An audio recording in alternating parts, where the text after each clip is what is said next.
వాక్యం ద్వారా నేను సరిచేయబడతాను, వాక్యం ద్వారా నేను గద్దించబడతాను. దేవుని యొక్క వాక్యము శక్తి గలది. అదేంటి సజీవమై అని ఉంటుంది. అంటే దాంట్లో ఏముందన్నమాట, జీవం ఉన్నది. సో ఒట్టి జీవమైన అది అర్థంలాగా మన హృదయాన్ని చూపిస్తుంది.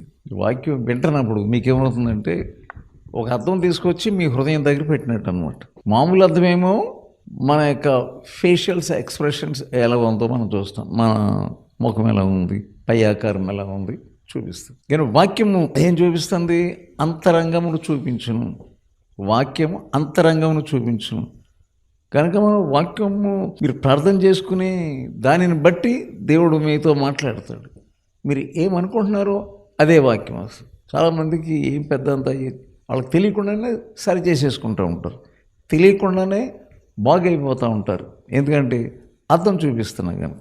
ఇప్పుడు నీ ముఖం మీద